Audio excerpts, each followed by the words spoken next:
எக்கா போகிற சந்தோஷத்தை பற்றியா இன்னைக்கு அவளுக்கு இந்த ஊர் ஃபுல்லாக இதை கொட்டாடிக்கலன்னா அவளுக்கு உறக்க வராதுக்கா. கோழி சொல்லியிருக்குது என்ன வேமா ஓடியா பாருங்க. இப்போ நம்மள்ட்ட வந்து ஓடி சொன்ன மாதிரி ஊர் ஃபுல்லாக சொன்னாதான் இன்னைக்கு அவளுக்கு படுக்கையில் போய் படுப்பா. ஏட்டி கேவலத்தை பற்றியா இப்படி இல்லாமட்டி ஒரு பொம்பளையில இருப்பாளுவே ஊருக்குள்ள. என்ன பொய் சொல்லியிருக்கா பாருட்டி, கேவலப்பட்டவாச்சே. என்னமோ மாதிரி காதல கேட்கவே.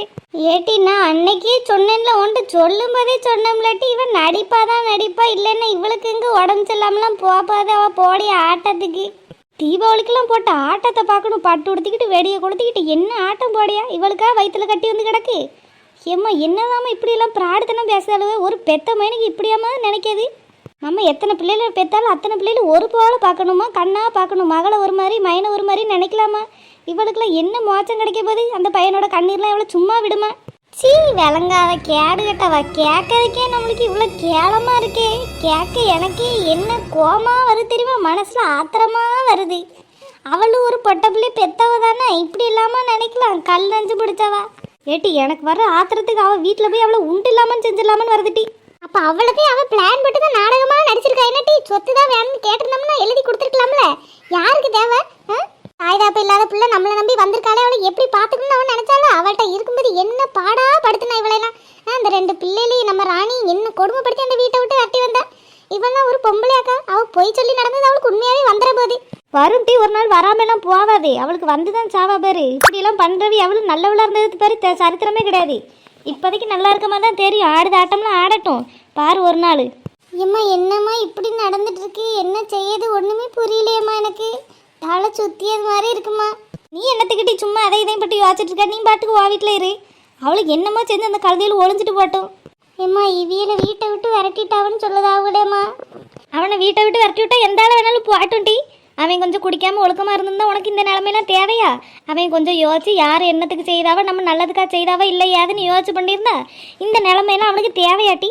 அவன் என்ன கோட்டரை வாங்கி வாயில ஊற்றுனா அவள் துட்டு தானே கொடுத்தா. குடிக்கணுமா வேணான்னு தீர்மானிக்கிறது இவன் தானே. இன்றைக்கி அம்மா மேலே முழுசாக படி போட்டால் ஒத்துக்கிட ஒன்றும் முடியாது. கூட்டு களவாணி இவனும் கூட்டு களவாணி தான். அவங்க அம்மா பேச்சை கேட்டுட்டு உன்னை என்னெல்லாம் கொடுமைப்படுத்தினா. அதானக்கா ஆம்பளையில் ஒழுங்கா இருந்தால் இந்த பொம்பளையில் எதுக்கு இப்படி பாடாப்படணும். அவன் மாத்திரம் ஒழுங்கா நின்று பேசியிருந்தான்னா இவளுக்கு இந்த நிலமெல்லாம் வந்திருக்குமா. இந்த 3 மாதத்தில் ஒரு நாளாவது எட்டி பார்த்துருப்பானாட்டி. அந்த பிள்ளையில வேற யாருக்குமா கொண்டு வந்த. நீ எல்லாத்துக்கும் இப்படி பாவம் பார்க்காதட்டி. பாவம் பார்த்து ஒன்னையும் பாவம்னு சொல்லுறதுக்கு யாரும் இல்லாமல் ஆயிட்டு. நீ பாட்டில் வேலை என்னமோ பிள்ளைலமோ அதை மட்டும் பாரு. அவங்க இன்னைக்கு அடிச்சு பாவ திருப்பி மறுபடியும் எங்கள் அம்மா தான் வேணும்னு போனான்னு என்ன செய்வேன். அவன் போனாலும் போவான். ஆமாக்கா அவிய அம்மா பேச்ச கேட்டுட்டு கொஞ்சம் கூட இது இல்லாமல் அந்த பிள்ளையில கல் முட்டி போட வைக்க என்னவெல்லாம் செஞ்சாவே. அப்படி இருக்க வேணும் மாறி இருக்கவாக்கா போறாவ. அவிய பாட்டு அவிய வேலை பார்க்கட்டும். நீங்கள் பாட்டுக்கு உங்கள் வேலையை போய் பாருங்கக்கா. பிள்ளைகளை உங்களை பற்றி மட்டும் நீங்கள் யோசிங்க. யாரை பற்றி நினச்சி நீங்கள் பாவம் பார்க்க வேண்டாம், கவலையும் பட வேண்டாம். நீங்கள் கஷ்டப்படுற நேரத்தில் யாரெல்லாம் உங்கள் கூட இருக்காங்களோ அவிய தாங்க உண்மையாக இருப்பாவ எப்போவும்.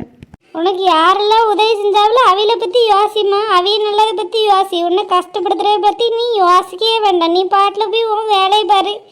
சண்டை விட்டு நாராம என்ன செய்வா. அவதானே நான் பார்த்தேன். எப்படி அவள் நல்லா இருப்பா. அடுத்த மனசை கஷ்டப்படுத்தினா அவன் நல்லாவா இருப்பா. பாரு என்னெல்லாம் போய் பேசுதா. எம்மாடி உடம்பு சரியில்லையா, ஆப்ரேஷன் செய்யணுமா, 8 லட்ச ரூபா செலவா, என்னென்ன போய் சொல்லியா பாரு. போய் சொல்லுத நாக்கு அப்படியே இது ஆயிரப்புறாமே. அவளுக்கு வாயில் ஆப்ரேஷன் நடக்க மாட்டேங்கட்டி. வாய் மட்டும் நல்லா பேசியா. ஒரு கண்ணில் வெண்ணெய் ஒரு கண்ணில் சுண்ணாம்பு வச்சுக்கிட்டு அலைய அப்படியே அவிஞ்சிராம. நீ பாட்டில் போகிற, நீ வீட்டில் போய் இரு. யார் உன்னை தேடி வந்தாலும் நீ ஒரு சத்தம் போடு, நாங்களாம் ஓடி வந்துடும். இனி அவள் எப்படி வாய் பேசுதான் நான் பார்க்கேன். அவள் போய் கொளிச்சிருக்கி. அவள் வந்தான்னு வைவேன் அவ்வளோதான். அவளை மானம் கெடுத்தி தான் அனுப்புவேன் அவளை. இனி வரட்டு இந்த பக்கம். போதும் நாங்களும் ஒன்றுமே பேசாமல் அவளை விட்டுட்டோம். இனி வரட்டு அவளை கேட்குற கேள்வியில் அப்புறம் அவள் ஊருக்குள்ளே இறங்கப்படாது. சரி ருக்கம்மா நான் வீட்டுக்கு போகிறேன். பிள்ளைகள் ஒத்தையில தான் இருக்கு. ராணி நீ கவலைப்படாம போ. எதுனா ஒன்றுனா எங்களுக்கு சத்தம் போட்டுட்டு நாங்கள் ஓடி வந்துடணும்.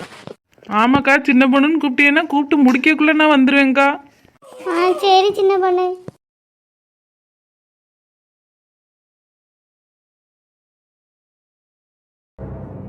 வீடு சங்கடப்படாத. இல்லைண்ணே நான் சங்கடம்லாம் படலண்ணே. நான் எனக்கு எப்படி ஆனாலும் பரவாயில்ல. என் பொண்டாட்டி என் கூட சேர்ந்தாலும் சரி, என்ன சேர்க்கலைன்னாலும் சரிண்ணே. என் பிள்ளைகளையும் என் பொண்டாட்டிகளையும் பார்த்து காலில் விழுந்து மன்னிப்பு கேட்கணுண்ணே. அதுக்கு மட்டும் என்ன தயவு செய்து கூட்டிகிட்டு போங்கண்ணே. நான் தனியாக போய் அவன் மூஞ்சில் முழிக்கிற அளவுக்குலாம் எனக்கு சுத்தமாக தைரியம் கிடையாது. கொஞ்சம் கூட வந்து நீங்கள் அதை மட்டும் பேசுங்கண்ணே. வேறு ஒன்றுமே வேண்டாம் எனக்கு. அவள் என்னை சேர்த்துக்கிடலனாலும் பரவாயில்லண்ணே. நான் செஞ்ச பாவத்துக்கு நான் மன்னிப்பு கேட்கணுன்னே. வேறு ஒன்றுமே கிடையாதுண்ணே என் மனசில். சரி வேலு போவோம். இரு உன் மனசை கொஞ்சம் தேத்திக்க. நம்ம போவோம். எல்லாம் போச்சேனே, எல்லாம் போச்சே. என் பொண்டாட்டி பிள்ளைல நான் படுத்தாத பாடானே, என்ன கஷ்டப்படுத்தியிருக்கேன். எப்படி என்ன மன்னிப்பாவனே. மன்னிப்பு கேட்காவே முன்னாடி போற கூட எனக்கு தைரியம் இல்லாம இப்படி நிக்கனேனே நானு. வீடு வேலு ரொம்ப புலம்பாத, போட்டு யோசிக்காத வேலு. வீடு நம்ம போவோம். நீ ஏன் இப்போ நீ நிற்க நிற்க ஏற்கனவே உனக்கு ரொம்ப கவலையாக இருக்கு. இங்கே நிற்க நிற்க உனக்கு எச்சாதான் ப்ரெஷர் ஏறிட்டே போகும். வா, நம்ம 2 பேரும் போயிட்டு வேணா வந்துடுவோம். வா. சரி வாங்கண்ணே. பாத்திமா, இங்கே ஒத்தையில என்ன செய்ய? இவன் என்ன நம்மளை பார்த்து பேசியா? நம்ம தான் பேச்சு வார்த்தை ஒன்றுமே கிடையாது. இவன்கிட்ட நம்ம பேசவே மாட்டோம், என்ன நம்மளை பார்த்து விசாரிக்க? சரி, வழியில வந்து பேசும்போது எப்படி பேசாமல் நிற்க? வசந்தி சொல்லு வசந்தி. பால் வண்டி இந்த வழியில் போச்சு, அதான் வாங்கிறதுக்காக வெளியில் வந்து பால் வண்டியும் காணும் ஒன்றும் காணும், சத்தம் மட்டும் கேட்டுச்சு. ஓ அப்படியா? பால் வாங்கிறதுக்காக வந்து நிற்க? நான் கூட விஷயம் தெரிஞ்சுதான் வெளியில் ஓடி வந்து நிற்கியோன்னு பார்த்தேன். ஏன் வசந்தி, என்ன விஷயம்? ஊருக்குள்ள என்ன நடக்கு? இது கூட வாட்டி தெரியாது. உன் பக்கத்து வீட்டில் என்ன சண்டையம்மா, அடி தட்டி பறக்குமா? அதான் சொல்றியா வசதி? அதான் எனக்கு தெரியுமே. அதுக்கு எதுக்கு வெளியில் வந்து நிற்கணும்? இது என்ன பெரிய விஷயமா? எல்லா குடும்பத்துலேயும் சண்டை இருக்க தானே செய்யுது. வீட்டுக்கு வீடு வாசப்படி இல்லாமையா இருக்கு. அதுக்கு எதுக்கு போய் வேடிக்கை பார்த்துட்டு நிற்கணும்? அது இல்லாட்டி எல்லாரும் குடும்பம் மாதிரி இவ்விய குடும்பம் கிடையாது பத்தியா? புருஷன் முன்னாடி சண்டைனா பரவாயில்ல, ஏற்கனவே அந்த அக்காவையும் பிள்ளைகளையும் வீட்டை விட்டு விரட்டி விட்டாவ. இந்த கிளவியும் மயனும் தான் ஒன்னா நின்னாவ. இப்போ அவியலுக்குள்ளேயே சண்டைன்னு பார்த்தியா? அதாம்டி பேர் அதிர்ச்சியாக கிடக்கு. உனக்கு காரணம் என்னன்னு தெரியுமா? இல்லை வசந்தி, சண்டை மட்டும் கேட்டுச்சு, காரணம்லாம் எதுன்னு தெரியல எனக்கு. நான் போய் யார்ட்டையும் விசாரிக்கவும் இல்லை, எனக்கு தெரியவும் செய்யாது. உனக்கு தெரியுமா? ஏட்டி எந்த கிளவி உடம்பு சரியில்லைன்னு போய் சொல்லிச்சாம்டி. சொத்தை பூரா எழுதி வாங்கத்தான் அப்படி நாடகம் பிடிச்சான். அதான் தன்னை எப்படியோ கண்டுபிடிச்சிட்டாவட்டி. அதான் ஒரே சண்டை வம்பா நடக்கு. ஏன் எப்போ பக்கத்து வீட்டில் இருக்கு எனக்கு கூட தெரியல. 4 தெரு இருக்கு தள்ளி இருக்கு, உனக்கு தெரிஞ்சிருக்கு பாத்தியா? பாத்திமா, அதுவா முக்கியம். விஷயம் தெரிஞ்சுச்சுல. நமக்கெல்லாம் அப்படி சத்தம் கேட்டு விஷயம் தெரியலன்னு வைவேன். எனக்கெல்லாம் விடிய விடிய தூக்கமே வராது பார்த்துக்கிறேன். அப்படியே மண்டக்குள்ள போட்டு ஓடிட்டே கிடக்கும். என்னவா இருக்கும், ஏது காரணமா இருக்கும், எதுக்கு சண்டை போட்டாவேன்னு அப்படியே மண்டக்குள்ள ரிங்கின்னு ஓடிட்டே கிடக்கும் பார்த்துக்க. என்னத்துக்கு வசந்தி நமக்கு அடுத்த வீட்டுக்காரி, நமக்கு எதுக்கு? நம்ம வேலையா 1000 வேலை கிடக்கு, தலைக்கு மேலே ஓடிட்டு கிடக்கு. இதில் அடுத்தவிய குடும்பத்தை பார்க்க நமக்கு எங்கே நேரம் இருக்கு? சரி சரி பாத்திமா, நீ இதில் பால் வண்டி வருதான்னு பார்த்துட்டு வாங்கிட்டு நில்லு. இந்த ராதாக்கா போறாவிய, ராதாக்காக்கு தெரியாம இருக்கும். நான் போய் சொல்லிட்டு வரேன்னு. இன்னும் ராதாக்காக்கு சொல்ல போறியா? ஏம்மா கோழி சொல்லி ஊரு ஃபுல்லா இதே வேலையாத்தான் அலையா போல. அப்ப இன்னைக்கு இந்த ஊருக்குள்ள இதை சொல்லலைன்னு இவளுக்கு உறக்க வராதுமா. வடிவேல் சொன்ன கதையை இதே வேலையாத்தான் அலைவா போல. இவ காலையில வீட்டை விட்டு இறங்கினவ. இவன் புருஷன் எங்க விடான்னு தெரியலையே. ஊருக்குள்ள இருந்தானே இவளை வெளியிலே விட மாட்டா. வீட்டுல இல்லைன்னு நினைக்க அதே ஓடிட்டாடாக்கா.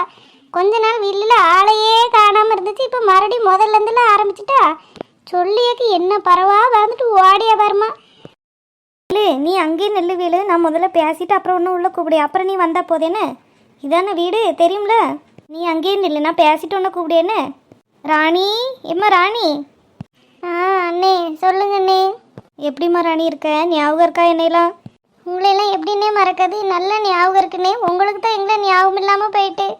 இவ்வளோ நாள் எங்கன்னே போனியே, இப்போ தேடி வந்திருக்கீங்க. மன்னிச்சுக்க ராணி, கொஞ்சம் வேலையாக அலைஞ்சிட்டேன். நீங்களாம் கூட இருந்து தானே அவையில இப்படி விட்டுட்டிய. அவைய ஆரம்பத்திலேயே குடிக்கும்போது உங்கள்கிட்ட நான் எவ்வளோ கெஞ்சினே. நீங்களாம் ஒரு வார்த்தை சொல்லுங்கன்னு யாருனாலையும் முடியாமல் போயிட்டு இன்னைக்கு அவைய பார்த்தீங்களானே.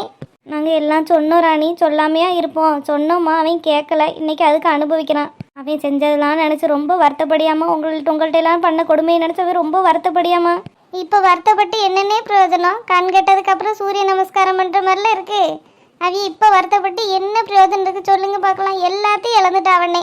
அவைய கொஞ்சம் நஞ்சம் இருந்த பாசத்தை அந்த பிள்ளையில பண்ண கொடுமையில் அந்த பிள்ளைகளும் வெறுத்துட்டு. என்னை படுத்தாத கொடுமையே கிடையாதுன்னே. இந்த 3 மாதம் தள்ளி இருந்தால் கூட கொஞ்சம் பாசம் வரும்னு பார்த்தா ரோட்டில் எங்கே பார்த்தாலும் ஏசுவாவியனே அசிங்கமா. அதோட எனக்கு மனசே விட்டுட்டுனே. இன்னைக்கு எல்லாத்தையும் தொலைச்சிட்டு என்ன தேடி வந்து நான் என்னென்ன பண்ண முடியும் சொல்லுங்க பார்க்கலாம். நான் என் பிள்ளையில பார்க்க முடியுமா, அவியில பார்க்க முடியுமா?